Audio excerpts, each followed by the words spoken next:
আলহামদুলিল্লাহ চলতেছে শাওয়াল মাস। এ শাওয়াল মাসে যদি মাত্র 2 রাকাত নামাজ পড়তে পারেন, আপনি যদি কখনো জীবনে জিনা ব্যভিচারের মতো শক্ত কঠিন গুনাহ করে থাকেন, জিনার গুনাহ আল্লাহ ক্ষমা করে দিবে।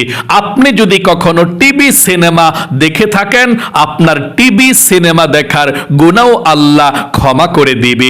আপনি যদি কখনো পরপুরুষ পর নারীর সঙ্গে কথা বলে থাকেন মোবাইলে বা সরাসরি, আল্লাহ সেই গুনাহগুলোকেও ক্ষমা করে দেবে। মোট কথা, আপনার জীবনের যৌবনের প্রকাশ্যে গোপনে যত গুনাহ করেছেন, কবিরা সগীরা জাহিরি বাতিনি, যত গুনাহ, জিনা ব্যভিচার পরকিয়া টিভি দেখার গুনাহ, আল্লাহ সব গুনাহগুলো ক্ষমা করে আপনাকে শিশুর মতো নিষ্পাপ করে দিবে। একটি গুনাহ আপনার জীবনে আর বাকি থাকবে না। এত শক্তিশালী আমল এটি। জিনার গুনাহ আল্লাহ ক্ষমা করে দেয়। যেই জিনার গুনাহ সম্পর্কে আল্লাহ বলেছেন, ওয়ালা তাকরাবুজ জিনা ইন্নাহু কানা ফাহিশা, খবরদার সাবধান, তোমরা জিনা ব্যভিচারের কাছেও তোমরা যেও না। নিশ্চয়ই জিনা ব্যভিচার ফাহিশা কাজ, অহেতুক কাজ, তোমরা যেও না। তাই অবশ্যই আপনারা এই 2 রাকাত নামাজ যেই নিয়মে বলে দেব এই শাওয়াল মাসে, সেই নিয়মে আপনি পড়বেন। আপনার জিনা ব্যভিচার টিভি দেখার গুনাহ, যত গুনাহ করেছেন, মিথ্যা কথা বলার গুনাহ, সব গুনাহগুলো আল্লাহ ক্ষমা করে দেবে। হয়তোবা আপনি জীবনে জিনা ব্যভিচার অথবা টিভি সিনেমা দেখেছেন, এরকম নিকৃষ্ট গুনাহ করার কারণে আপনি দোয়া করছেন, আপনার দোয়া আল্লাহ কবুল করে না। আপনি মনের আশা পূরণের জন্য বলছেন আল্লাহকে, আপনার মনের আশা পূরণ হচ্ছে না। হয়তোবা আল্লাহ এখনো পর্যন্ত আপনার প্রতি অসন্তুষ্ট হয়ে আছে। তাই নবীজি বলেছেন, তোমরা মাত্র 2 রাকাত নামাজ যদি এই শাওয়াল মাসে পড়তে পারো, আল্লাহ সব টিভি দেখার গুনাহ, সিনেমা দেখার গুনাহ, জিনা ব্যভিচারের গুনাহ ক্ষমা করে দিবে। জিনা ব্যভিচার কেমন শক্ত গুনাহ, কেমন নিকৃষ্ট গুনাহ, শুনুন। নবী করিম সাল্লাল্লাহু আলাইহি ওয়াসাল্লাম বলেছেন, আমি যখন মেরাজে গিয়েছিলাম, জান্নাত দেখেছি, জাহান্নাম দেখেছি। জাহান্নামে এক পর্যায়ে দেখতে পেলাম আগুনের কুণ্ডলীর মধ্যে কিছু নারী পুরুষ যুবক যুবতী ওই আগুনের কুণ্ডলীর মধ্যে উলঙ্গ অবস্থায় ধাউ ধাউ করে জ্বলছে। আর সেই যুবক যুবতীরা হাউমাউ করে চিৎকার করছে। নবী করিম সাল্লাল্লাহু আলাইহি ওয়াসাল্লাম ছিলেন মায়ার নবী, দয়ার নবী। তিনার আর সহ্য হচ্ছিল না। তখন জিবরাইলকে বললেন, রে জিবরাইল, এই আগুনের কুণ্ডলীর মধ্যে ধাও ধাও করে আগুন জ্বলছে, উলঙ্গ নারী পুরুষগুলো, যুবক যুবতীগুলো কেন জ্বলছে রে? এই জাহান্নামের আগুনের মধ্যে কেন জ্বলছে আমি জানতে চাই। জিবরাইল বলল, ইয়া রাসূলুল্লাহ, এরা দুনিয়ার মধ্যে যুবক যুবতী থাকাকালে তারা জিনা ব্যভিচার করেছে, জিনা ব্যভিচার করেছে, খারাপ অবৈধ কাজ করেছে, অনৈতিক কাজ করেছে, অবৈধভাবে তারা সম্পর্ক করেছে। এই জন্যে আল্লাহ রাব্বুল আলামিন জাহান্নামের আগুনের কুণ্ডলীর মধ্যে তাদেরকে জ্বালানো হচ্ছে। আর তারা ধাউ ধাউ করে আগুনে জ্বলছে আর হাউমাউ করে চিৎকার করেছে। আগুনের লিলিহান যখন উপরের দিকে চলে যায়, তারাও উপরের দিকে চলে যায়। আগুনের লিলিহান যখন আবার নিচের দিকে আসে, তারাও নিচের দিকে আসে। আল্লাহর নবীজি বললেন, আমি কষ্ট পেলাম। তারপর সামনে যখন অগ্রসর হলাম, দেখতে পেলাম কিছু নারী পুরুষের সামনে ভালো খাবার আছে, সুস্বাদু খাবার, সুগন্ধি খাবার। আবার একটু দূরে পচা গোশত আছে, রুটি আছে, পচা খাবার আছে, দুর্গন্ধময় খাবার, পচা খাবার। এই দুর্গন্ধময় খাবারের গন্ধ যদি দুনিয়ার মধ্যে ছেড়ে দেওয়া হয়, তাহলে দুনিয়ার সকল মানুষ মৃত্যুবরণ করবে, বসবাস করতে পারবে না। এত দুর্গন্ধময় খাবার তারা খাচ্ছে। কাছের খাবারগুলো খাচ্ছে না, দূরের খাবারগুলো টেনে টেনে খাচ্ছে। নবীজি বললেন, রে জিবরাইল, কি হয়েছে? তাদের রুচিটা এত পাল্টিয়ে গেল কেন? সামনে রাখা আছে ভালো ভালো খাবার, সুস্বাদু খাবার, এগুলো না খেয়ে ওই দুনিয়ার যত খারাপ আছে, দুর্গন্ধময় খারাপের যত খাবার আছে, ওই খাবারগুলো দূর থেকে এনে এনে খাচ্ছে। কি জন্যে তারা খাচ্ছে এগুলো? আর ভালো খাবারগুলো কেন খাচ্ছে না আমি জানতে চাই। জিবরাইল বলল, ইয়া রাসূলুল্লাহ, এই নারী পুরুষগুলো দুনিয়ার মধ্যে বিবাহিত ছিল, স্ত্রী ছিল, স্বামী ছিল, তারপরেও তারা পরকিয়া করেছে, গুনাহ করেছে, পরপুরুষ পর নারীর সঙ্গে সম্পর্কে লিপ্ত হয়েছে, খারাপ কাজ করেছে, অবৈধ কাজ করেছে। ইয়া রাসূলুল্লাহ ও ইয়া হাবিবাল্লাহ, দুনিয়ার মধ্যে বৈধ স্ত্রী তাদের কাছে ভালো লাগে না, বৈধ স্বামী তাদের কাছে ভালো লাগে না। রুচিটা এমন তাদের পাল্টে গিয়েছিল, পরনারী পরপুরুষ তাদের কাছে ভালো লেগেছিল। যেমন দুনিয়ার মধ্যে পরনারী পরপুরুষ ভালো লেগেছিল, ঠিক জাহান্নামের মধ্যেও আল্লাহ তাদের রুচিকে পাল্টিয়ে দিয়েছে। ভালো খাবার ভালো লাগে না, খারাপ খাবারই তাদের কাছে ভালো লাগে। এই জন্যে তারা পচা দুর্গন্ধময় পুজ মিশ্রিত খাবার, খারাপ খাবারগুলো তাদের পছন্দ, তারা খাচ্ছে। তারা এটি খাবে, ভালো খাবার খেতে পারবে না, এটা তাদের শাস্তি। নবীজি বলেছেন, সাবধান ও আমার উম্মতেরা, জীবনে কখনো জিনা ব্যভিচার করো না, জীবনে কখনো অন্যায় করো না। জিনা ব্যভিচারের কাছেও তোমরা যেও না। জিনা নিকৃষ্ট গুনাহ, জিনা খারাপ গুনাহ, জিনা অহেতুক বেভিচার গুনাহ, কাছেও তোমরা যেও না, জিনার গুনাহ করো না। তাহলে প্রিয় দিনী ভাই এবং মহিলা, মা ও বোনেরা, যারা গোপনে কিংবা প্রকাশ্যে, জেনে অথবা না জেনে বড় ধরনের নিকৃষ্ট গুনাহ আপনারা করে ফেলেছেন, বুঝতে পারেন নাই, এমনটা যে হয়ে যাবে। যারা গুনাহগুলো করেছেন, জিনা ব্যভিচার করেছেন, টিভি দেখার গুনাহ, পরকীয়া করার গুনাহ করে ফেলেছেন, এখন অনুতপ্ত হচ্ছেন, আপনাদেরকে ক্ষমা চাওয়ার জন্যে নবী করিম সাল্লাল্লাহু আলাইহি ওয়াসাল্লাম একটি রাস্তা দেখিয়ে দিয়েছে। জিনার গুনাহ ক্ষমা হওয়ার জন্যে, টিভি দেখার গুনাহ ক্ষমা হওয়ার জন্যে। আর এই রাস্তাটাই হলো, আপনি 2 রাকাত নামাজ একটি নিয়মে পড়বেন। যে নিয়মে আমি বলে দেব সে নিয়মে নামাজটা পড়বেন।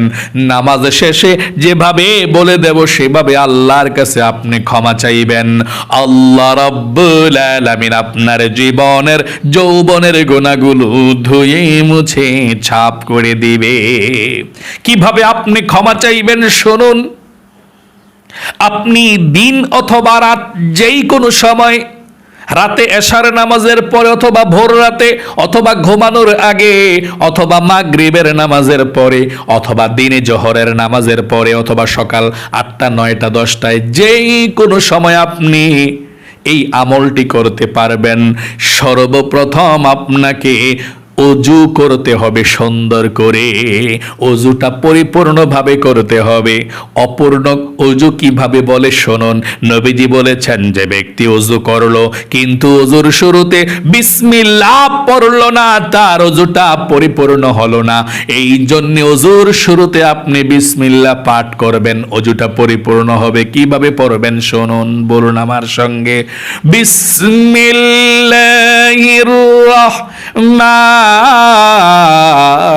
রাহমানির রাহিম। এভাবে আপনি বিসমিল্লাহ পাঠ করে তারপরে আপনি অজুটা শুরু করবেন।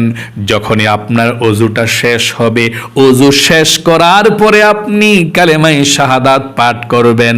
আল্লাহ আপনার জন্য 8 জান্নাতের দরজা খুলে দিবে। আপনি মৃত্যুর পরে যেই কোনো জান্নাতের দরজা দিয়ে যেই কোনো জান্নাতে প্রবেশ করতে পারবেন। আল্লাহু আকবার। তাহলে আপনি ওযুটা সুন্দর করে করবেন। ওযু করার পরে কালেমায়ে শাহাদাতরা এভাবে পড়বেন, আমার সঙ্গে পড়ুন। আশহাদু আল্লাহ ইলাহা ইল্লাল্লাহু ওয়াহদাহু লা শারীকা লাহু ওয়া আশহাদু আন্না মুহাম্মাদান আবদুহু ওয়া রাসূলুহু। এভাবে আপনি কালেমায়ে শাহাদাতরা পাঠ করবেন। তারপরে আপনি পবিত্র একটি জায়গাতে দাঁড়িয়ে যাবেন নামাজটি পড়ার জন্য, অথবা যারা বসে বসে পড়েন, দাঁড়াতে পারেন না, সেই পবিত্র নামাজের জায়গাতে চলে যাবেন। নামাজের জায়গার মধ্যে দাঁড়িয়ে যদি পারেন এই দোয়াটা পড়বেন, না পারলে কোনো সমস্যা নেই। যদি পারেন এই দোয়াটা পড়বেন, আমার সঙ্গে পড়ুন। ইন্নী ওয়াজ্জাহতু ওয়াজহিয়া লিল্লাযী ফাতারাস সামাওয়াতি ওয়াল আরদা হানিফাও ওয়া মা আনা মিনাল মুশরিকিন। এভাবে আপনি পাঠ করবেন যদি পারেন, না পারলে সমস্যা নেই। এটা বিছানার দোয়া, জায়নামাজের দোয়া। তারপরে আপনি আল্লাহর কাছে বাংলাতে বলবেন, আল্লাহ, এভাবে বলবেন, আল্লাহ, আমি জীবনে যত গুনাহ করছি, জিনা, ব্যভিচার, টিভি দেখার গুনাহ, জানা অজানা যত গুনাহ করছি, আল্লাহ সব গুনাহগুলো ক্ষমা হওয়ার জন্যে 2 রাকাত তাওবার নামাজ পড়তেছি। আল্লাহু আকবার। আবারও বলছি, আপনি এভাবেই বলবেন, আল্লাহ, জীবনে যত জিনা ব্যভিচার করছি, আল্লাহ যত কবিরা গুনাহ করছি, বড় বড় গুনাহ করছি, সব গুনাহগুলো ক্ষমা হওয়ার জন্যে 2 রাকাত তাওবার নফল নামাজ আদায় করছি। আল্লাহু আকবার।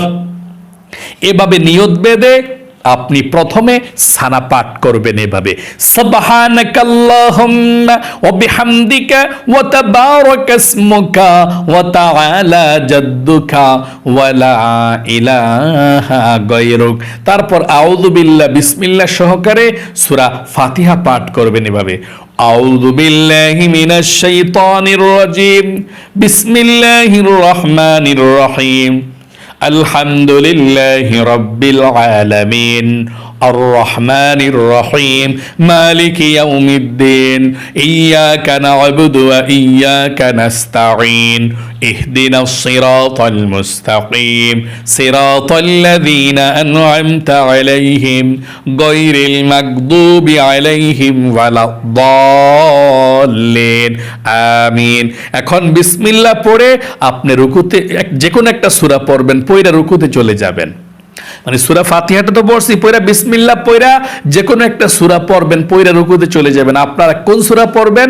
আলাম তারা পড়তে পারেন, লিলাফে কুরাইশ পড়তে পারেন, আর আরাইতাল্লাযীও পড়তে পারেন, যে কোনো একটা সূরা পড়তে পারেন। আমরা লিলাফে কুরাইশ পড়ব এভাবে, বিসমিল্লাহির রহমানির রহিম, লিলাফি কুরাইশ ইলাফিহিম রিহলাতাশ শিতাই ওয়াস সাইফ ফালইয়াবুদু রাব্ব হাযাল বাইত আল্লাযী আত'আমাহুম মিন জু' ওয়া আমানাহুম মিন খাউফ। এখন রুকুতে চলে যাবেন, আল্লাহু আকবার। রুকুতে গিয়ে 3 বার পড়বেন, সুবহানা রাব্বিয়াল আযীম, সুবহানা রাব্বিয়াল আযীম, 3 বার পড়বেন। পয়রা সামিআ আল্লাহু লিমান হামিদা বইলা সোজা হয়ে দাঁড়াইবেন। সোজা হয়ে দাঁড়িয়ে পড়বেন রব্বানা লাকাল হামদ। তারপর সেজদায় চলে যাবেন, আল্লাহু আকবার। সেজদা গিয়ে 3 বার পড়বেন, সুবহানা রাব্বিয়াল আ'লা, সুবহানা রাব্বিয়াল আ'লা, সুবহানা রাব্বিয়াল আ'লা, আল্লাহু আকবার। 2 সেজদার মাঝখানে সোজা হইয়া বসা একটু দেরি করবেন। তারপর আবার সেজদার মধ্যে চলে আসবেন আল্লাহু আকবার বলে। সেজদায় 3 বার আবারও পড়বেন, সুবহান রাব্বিয়াল আ'লা, সুবহান রাব্বিয়াল আ'লা, সুবহান রাব্বিয়াল আ'লা। পড়ার পর দ্বিতীয় রাকাতের জন্য দাঁড়িয়ে যাবেন, আল্লাহু আকবার। দ্বিতীয় রাকাতে দাঁড়াইয়া আলহামদু সূরাটা পড়বেন। প্রথমে বিসমিল্লাহ পড়ে, বিসমিল্লাহির রহমানির রহিম পড়ে আলহামদু সূরাটা পড়বেন, সূরা ফাতিহাটা। তারপর বিসমিল্লাহির রহমানির রহিম পড়ে কুল হুয়াল্লাহ সূরাটা পড়বেন। তারপর রুকুতে চলে যাবেন, প্রথমের মতো বিসমিল্লাহির রুকুতে চলে যাবেন। রুকুতে 3 বার পড়বেন, সুবহান রাব্বিল আযীম, সুবহান রাব্বিল আযীম, সুবহান রাব্বিয়াল আযীম। তারপর রুকু থেকে উঠিবার সময় সামি আল্লাহু লিমান হামিদা, সোজা হয়ে দাঁড়িয়ে পড়বেন রব্বানা লাকাল হামদ। তারপর সেজদায় চলে যাবেন, আল্লাহু আকবার। সেজদায় 3 বার পড়বেন সুবহান রাব্বিয়াল আলা, সুবহান রাব্বিয়াল আলা, সুবহান রাব্বিয়াল আলা, আল্লাহু আকবার। আবার 2 সেজদার মাঝখানে বসে সোজা হইয়া বলবেন, একটু বেশি দেরি করবেন, হ্যাঁ, দেরি করে আবার চলে যাবেন সেজদায়, আল্লাহু আকবার। সেজদায় গিয়া আপনি 3 বার পড়বেন সুবহান রাব্বিয়াল আলা, সুবহান রাব্বিয়াল আলা, সুবহান রাব্বিয়াল আলা, তারপর আল্লাহু আকবার বইলা বসবেন। বৈশা তাশাহুদ, দুরুদ শরীফ, দোয়া মাসুরা অন্যান্য নামাজের মধ্যে যেভাবে পড়েন আত্তাহিয়াতু, দুরুদ শরীফ, দোয়া মাসুরা, ঠিক এভাবেই পড়বেন। পয়রা সবকিছু অন্যান্য নামাজের মতোই পয়রা বৈশা সালাম ফিরাবেন, আসসালামু আলাইকুম ওয়া রাহমাতুল্লাহ, আসসালামু আলাইকুম ওয়া রাহমাতুল্লাহ। এভাবে নামাজের সালামটা ফিরিয়ে 3 বার পড়বেন, আস্তাগফিরুল্লাহ, আস্তাগফিরুল্লাহ, আস্তাগফিরুল্লাহ। আশা করি একদম সহজে আপনারা বুঝতে পেরেছেন এবং শিখতে পেরেছেন। এভাবে নামাজটা মনোযোগ সহকারে 2 রাকাত নামাজ পড়বেন। মনোযোগ সহকারে, মনটা যাতে এদিক সেদিক বেশি না যায়, মনোযোগ সহকারে পড়বেন। যদি মনটা চলে যায় আবার নিয়ে আসবেন নামাজে। এভাবে 2 রাকাত নামাজ পড়ে আপনি 1 নম্বরে 3 বার পড়বেন এতটুকু, আস্তাগফিরুল্লাহ ওয়া আতুবু ইলাইহি, এবং প্রথমে বলবেন আল্লাহ জীবনে যত গুনাহ করেছি, ভুল করেছি, তুমি ক্ষমা করে দাও, মাফ করে দাও, আর জীবনে কখনো গুনাহ করব না। তারপর আস্তাগফিরুল্লাহ ওয়া আতুবু ইলাইহি, আবার বলুন আস্তাগফিরুল্লাহ ওয়া আতুবু ইলাইহি, আস্তাগফিরুল্লাহ ওয়া আতুবু ইলাইহি। 3 বার পড়বেন। 2 নম্বরে আপনি 3 বার দুরুদ শরীফ পড়বেন। নামাজের দুরুদ ইব্রাহিমটা এটা পড়বেন এভাবে, আল্লাহুম্মা সাল্লি আলা মুহাম্মাদি ওয়া আলা আলি মুহাম্মাদ কামা সাল্লাইতা আলা ইব্রাহিম ওয়া আলা আলি ইব্রাহিম ইন্নাকা হামিদুম মাজিদ, আল্লাহুম্মা বারিক আলা মুহাম্মাদি ওয়া আলা আলি মুহাম্মাদ কামা বারাকতা আলা ইব্রাহিম ওয়া আলা আলি ইব্রাহিম ইন্নাকা হামিদুম মাজিদ। এভাবে আপনি দুরূদ শরীফ পড়বেন 3 বার, অথবা যে কোনো দুরূদ শরীফ পড়তে পারেন। 3 বার দুরূদ শরীফ পড়ে তারপর আপনি মুনাজাত করবেন আল্লাহুম্মা আমিন বলে, চোখের পানি ছেড়ে দিয়ে আল্লাহর কাছে ক্ষমা চাইবেন, মাপ চাইবেন। আল্লাহ ভুল করেছি, জিনা ব্যভিচার করেছি, অন্যায় করেছি, আল্লাহ আর জীবনে কখনো যাব না, তুমি ক্ষমা করে দাও। আল্লাহ টিভি সিনেমা আর দেখবো না, তুমি ক্ষমা করে দাও। এভাবে আল্লাহর কাছে আপনি মন থেকে ক্ষমা চাইবেন, মাপ চাইবেন। আল্লাহর কাছে পরিবার সংসারে সবার জন্য দোয়া করবেন, সবাইকে যাতে আল্লাহ ক্ষমা করে দেয়, মাফ করে দেয়, পরিবার সংসারে সুখ শান্তি দেয়, আল্লাহর কাছে আপনি বলবেন। আশা করি বুঝতে পেরেছেন।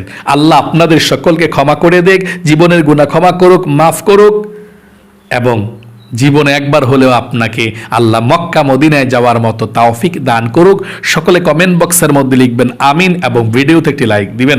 যারা কমেন্ট বক্সের মধ্যে আমিন লিখে দোয়াতে অংশগ্রহণ করেছেন, ও আল্লাহ তাদেরকে তুমি ভালো রাখো, সুস্থ রাখো, লক্ষ লক্ষ টাকার মালিক বানাও, আমিন। আজ এ পর্যন্তই, আবারও অন্য কোনো ভিডিওতে দেখা হবে ইনশাআল্লাহ। সেই পর্যন্ত আপনাদের সকলের সুস্বাস্থ্য আল্লাহর কাছে কামনা করে আজ এখানে বিদায় নিচ্ছি। আসসালামু আলাইকুম ওয়া রাহমাতুল্লাহি ওয়া বারাকাতুহু।